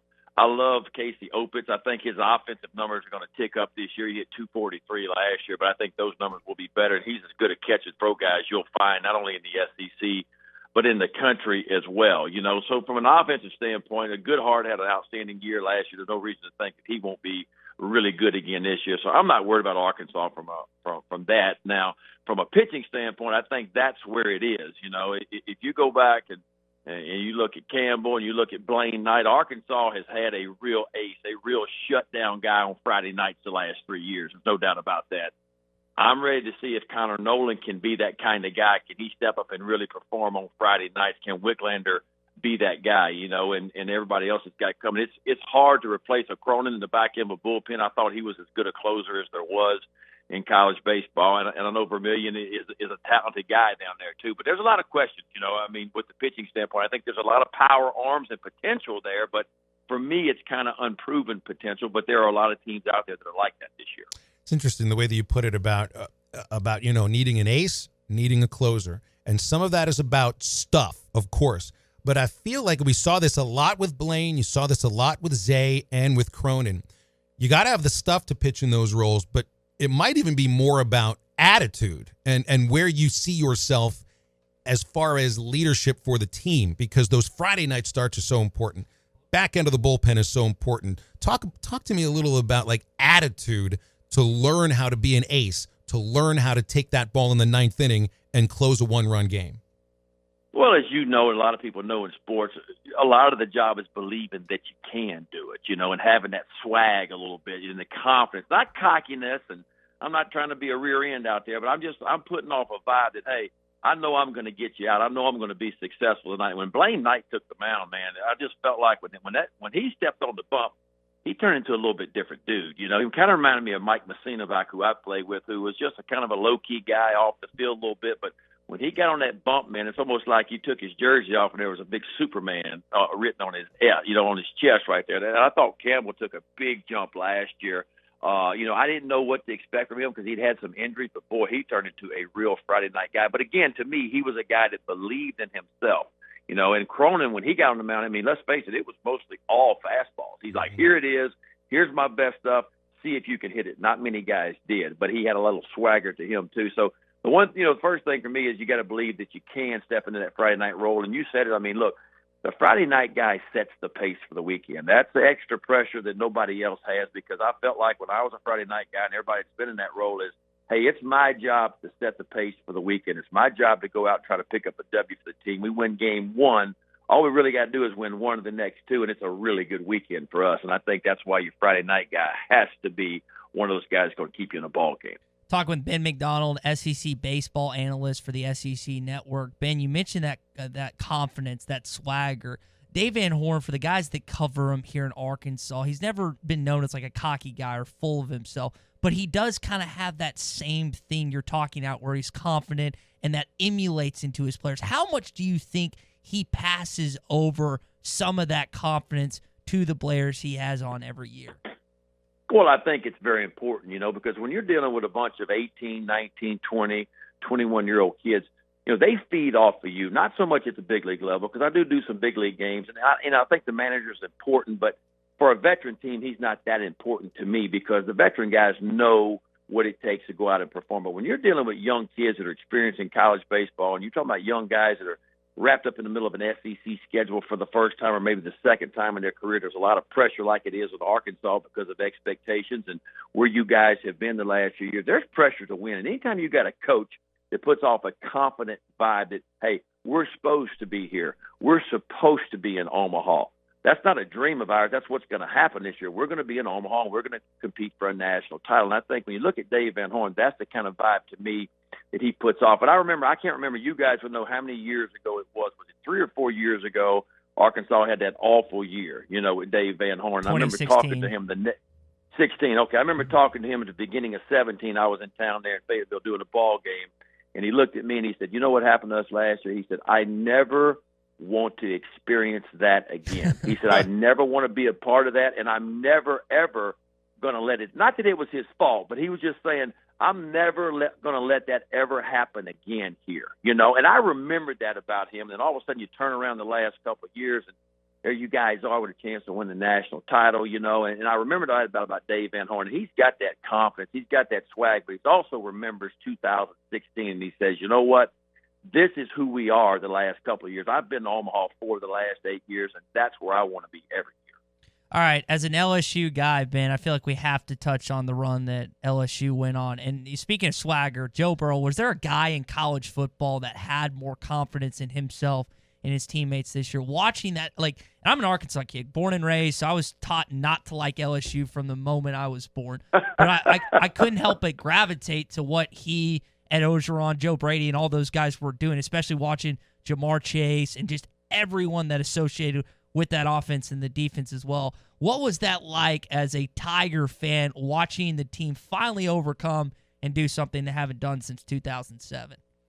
Well, look, it was a surprise for us. I mean, we knew LSU, and I think the nation knew LSU was going to be pretty good going into this year. But nobody there, if anybody tells you they saw that coming, they're lying to you. Mm-hmm. I mean, Joe Burrow didn't see it coming, but it all came together. Joe Burrow really grew up, and you mentioned Brady. To me, Brady was the key to it all, because it's almost like Ensminger and Orgeron didn't quite know what they had with Burrow his junior year. And Brady comes in and looks at those guys and he said, boys, we got a stallion here. We got to let him run. We got to open it up, and we got to let this kid go. And it's almost like they just took the reins off of him, and Brady comes in and lets Burrow just turn it loose. And Burrow, you could just tell. And I went back and listened to some of the preseason interviews, and he had some confidence then. He felt like he liked this new system, and he knew that he was going to have a free will to go do what he wanted to do. And gosh, but even saying that, I mean, nobody expected the kid to complete the percentage of passes that he did, to throw, that had the kind of year that he had. But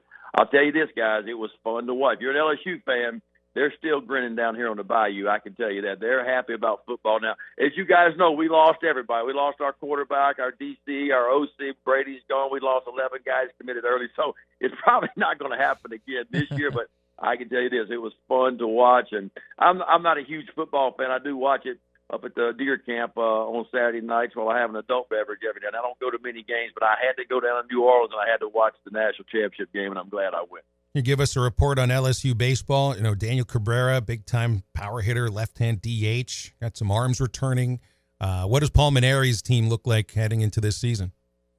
Well, I mean, from an offensive standpoint, there's some question marks there. You know, Daniel Cabrera, in my opinion, is going to have to perform this year like a potential first-rounder that he is being mentioned, or early second-rounder. He's going to have to go out and hit better than what he hit last year, which was like 275 or 285. You know, he's got to have one of those years where he hits 335 and 15 to 18 homers and drives in 60. You know, I think Saul Garza, the big catcher that came on late last year, I think he has to have that kind of year as well. There's some pieces offensively, but some unproven pieces. Beloso over at first base can be a guy that can hit you 12 to 15 home runs again. But there's going to be some new guys. I mean, LSU lost a lot. It's hard to replace Antoine Duplantis and Josh Smith and guys like that was around the program for a lot of years. And so there's some question marks on offense. I think that's their weak spot, so we'll have to see how that feels out. From a pitching standpoint, I think this LSU team, assuming it stays healthy, and that was the problem last year, it seemed like every pitcher that LSU had last year ended up spending some time hurt or didn't come back at all, you know. But this team, I think, from a pitching standpoint, could potentially be one of the deepest that Paul Maneri and Alan Dunn has had at LSU. It's a team that got A.J. Labus back from a All-American or freshman All-American year 2 years ago. He didn't pitch at all. He's going to be the Sunday guy.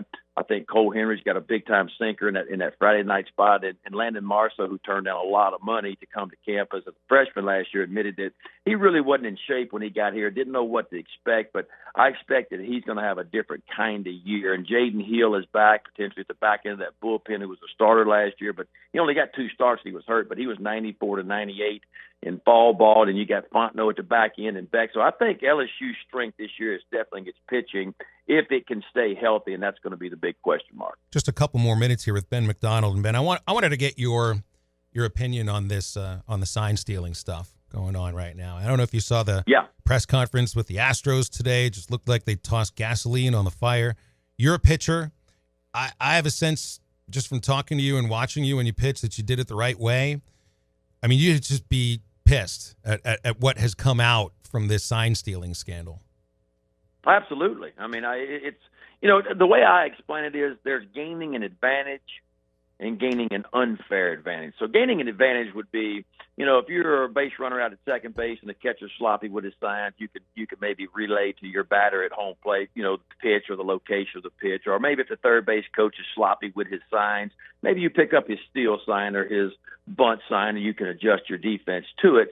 That's gaining an advantage. But for me, gaining an unfair advantage is when we start using PEDs, or in this case, we'll start using technology, live feeds, buzzers potentially that could have been in there, and I think that they were in there to gain an unfair advantage. And that's just flat out cheating. That's what it is. You know, there's no other way to say it. You can't sugarcoat it. It's wrong. You know, it doesn't belong in the game. I don't think the penalties were harsh enough, although they were pretty harsh. I felt like some players should have paid the price for it as well. But it doesn't look like that's going to happen at all. But there's no place for that in the game of baseball. It's no place for it at all. And I see where some of the guys have come out and they're apologizing. They say they were sorry. But you're right. Look, it could potentially have cost some guys some jobs, because if you were a fringe reliever and you came in to pitch against the Astros back in 2017 and they had all your pitches and you got just beat around the ballpark that day and you got sent back down to the minor leagues to never come back again, look, that cost you. They potentially cost you and your family and an opportunity to feed your family. And so I'd be pissed if I was some of those pitchers that were out there, and I think some of them really are. Just a last thought on that, and we'll let you go. I think there's a sense from some fans that if you're not cheating, you're not trying. And so there's a lot of teams in some people's minds that are stealing signs electronically. And I talked about this earlier. I think there were probably more than the 2 teams that we're talking about, but I don't know how widespread this is. Do you think that this is limited to the Astros, to the Red Sox? Do you think there might have been a couple other teams just because of the idea of a long-time baseball tradition, so to speak, in people's minds that if you ain't cheating, you ain't trying? Well, you know, listen, that's been around. There was rumors back when I was playing the Chicago White Sox way back in the day, had a little light out in left center field, and they would blink it. You know, whenever a fastball was coming, they'd turn it off when all speed was coming. I don't know if that was ever true. It wasn't proven, but, I mean, that was always the rumor. So, yeah, I mean, look, athletes have always looked for an advantage one way or the other. I don't care what sport it's always been in, and with our technology the way it is and real-time stuff that goes on now and the cameras you can put up everywhere, I'm sure it goes to a lot of people's mind. I don't think it was just the Astros or maybe just the Red Sox that were doing it. I think other teams were trying to gain an unfair advantage. But the good news and what I like about Major League Baseball in some regards is they have put a stop to this. They said, you know what, and when guys start losing their jobs, like, we've seen happen, with Cora and Beltran and, of course, the GM and Hinch, the manager of Houston, it really grabs people's attention, and that's going to put a stop to it big time. Ben, you're awesome. Really appreciate you sticking with us and going a little bit long today. Thanks a lot. Enjoy opening day tomorrow. Anytime, guys, and I'll see you guys soon, I'm sure, somewhere along the way. Can't wait. Ben McDonald, SEC network analyst, and when he's done doing SEC baseball, he moves over to the Orioles. So it's a long baseball season for Ben McDonald. Yeah. Good thing, too. All right, 877-377-6963 as we come back and put a cherry on the top of halftime right after this. No hidden agendas on this program. You're listening to Halftime. The new year is here, and Art's Barbecue and Burgers is ready with healthy choices on their menu. Art's Barbecue and Burgers has smoked chicken that will melt in your mouth, a variety of salads to choose from, plus a grilled chicken breast that's always a smart option. And use the Waiter app to have the full menu at Art's Barbecue and Burgers brought to your home or business. Art's Barbecue and Burgers, giving you healthy choices to start the new year off right. Art's Barbecue and Burgers, next to Aaron's on Rogers Avenue in Fort Smith. Tri-Hill Turf offers the highest quality turf and pest services. Hey, you say those are big words. Well, let's see. Tri-Hill Turf and Pest has a company agronomist, state and nationally certified technicians, free soil testing, and they even have precision GPS guided application equipment. Now that's high tech. For over 30 years, Tri-Hill Turf and Pest has used the latest application technology, and they strive for turf and pest excellence. They are your local turf and pest experts. Call the local team at 782-0404. Tri-Hill Turf and Pest. World-class trout fishing is the star of the show at Gaston's White River Resort, where a few days away from all the worries and stress will make all right in your world. Gaston's has friendly, experienced guides to help you land your limit. Enjoy your stay at Gaston's in one of their private cottages, or reserve a lodge for up to 20 people. Call now and let Gaston's help you plan your next getaway on the White River. 870-431-5202. That's 870-431-5202. Or learn more at Gastons.com. Gaston's, a first-class time every Look your time. best with Perfecto Cleaners at the bottom of Fiena Hills. Count on same-day service, easy drive-through cover drop-off and pickup window, and fast turnaround on alterations. Perfecto Cleaners always goes the extra mile to ensure your clothes look their best, making you look your best. Be sure to clip their coupons in the yellow pages, and as always, in by 9 and out by 5 Monday through Friday. Perfecto Cleaners, just off Jenny Lind at the bottom of Fiena Hills. Perfecto Cleaners, making you look your best. What's your family's security worth to you? Have you put off adding a security system to your home for another year? Or are you just waiting for someone to break in to be that final straw? Use your income tax return to add a security system to your home for as little as $495 and $15.95 a month. Guardtronic has a package to help secure your home. Call today for a free estimate, 479-785-2323, or visit the website, guardtronic.com. License EO50. Well, the new year is in full swing and it's business as usual. But it doesn't have to be. If you're stuck with an old phone system or an old slow internet connection, chances are the technology curve has passed you by. Why not let Pinnacle Telecom help you get back up to speed? With lightning fast fiber internet connections and IP phone systems, Pinnacle Telecom can ensure you're not left behind. Get 4 new IP phones for as little as $99 per month. Check us out at pinnacletelecom.com. Pinnacle Telecom, tomorrow's technology today. Making Moves is brought to you by LinkedIn. On winning teams, every player brings their unique strength that has an impact on the results. For Kevin McHale, that meant coming off the bench for the Boston Celtics. Of his almost 1,000 career games, he only started 400 of them. Yet McHale helped lead the Celtics to 3 NBA championships, played in 7 All-Star games, and was inducted into the Hall of Fame. Build your winning team today. Go to linkedin.com/sports. You wouldn't draft a point guard to play center, right? It's the same thing as when you're going to hire your next teammate. LinkedIn will match the right talent with your open roles fast. Post a job and you'll get great candidates with the right mix of skills, interests, and experience. So every hire you make is a win for your business. Go to linkedin.com/sports and get $50 off your first job post. That's linkedin.com/sports. linkedin.com/sports. Terms and conditions apply. This is ESPN 95.3.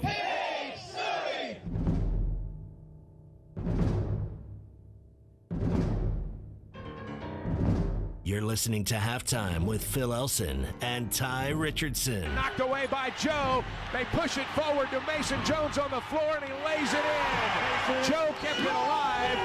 On his stomach, he just pushed it to the other end of the floor. Jones picked it up, laid it in, and we've got a timeout on the floor. Hogs are on a run. Closing up shop today, our cherry on the top, halftime homework.